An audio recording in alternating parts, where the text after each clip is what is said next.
Good evening dear students. जैसे कि आजकल मैं आपको स्टैंडिंग लाइन और स्लीपिंग लाइन सिखा रही हूँ, ठीक है। और मेरे पास एक पेंसिल है और हमने उसको क्लास में एक एक्टिविटी के थ्रू कैसे किया था। जैसे कि मैंने पेंसिल ऐसे रखी थी तो आपने बोला था मैम ये तो स्टैंडिंग लाइन है ना। और उसके बाद पेंसिल को ऐसे किया तो ये कौन सी लाइन है, स्लीपिंग लाइन, ठीक है। इस तरह से पेरेंट्स जो है बच्चे को थ्रू एक्टिविटी थोड़ी सी प्रैक्टिस करवा सकती हैं कि स्टैंडिंग लाइन कौन सी होती है और स्लीपिंग लाइन कौन सी होती है। और क्लास में मैंने ये भी कहा था कि जैसे आप काम करते हैं, है ना, जैसे आप काम करते हैं तो फिर ये होगी आपकी स्टैंडिंग वाली पोजीशन, ठीक है।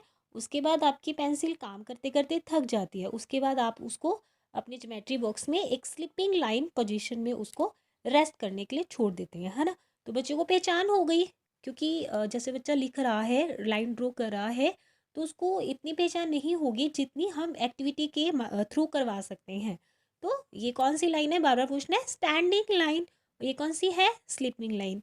इसके अलावा एक और एक्टिविटी जो मैंने लास्ट ईयर बच्चों के साथ की थी, मतलब उन्हें करवाई थी, ये थी कि बच्चे को मैंने एक मतलब थाली में या प्लेट में आटा, सूखा आटा दे दिया था और बच्चों को कहा था कि आप स्टैंडिंग लाइन बनाओ। तो बच्चों ने आटे के ऊपर इस तरह से अपनी फिंगर मतलब कि फेर दी थी, standing line ma'am, sleeping line. तो बच्चे ने ऐसे कर दिया था, this is a sleeping line. ये भी एक एक्टिविटी हो गई।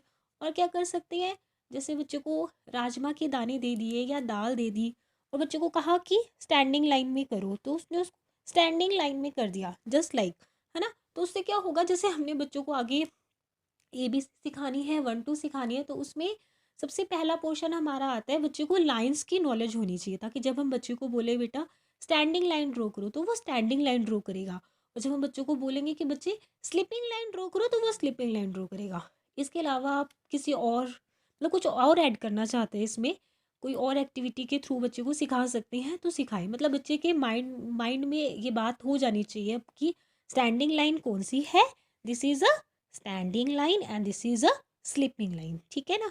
तो ये भी आपने थोड़ी सी प्रैक्टिस करवानी है।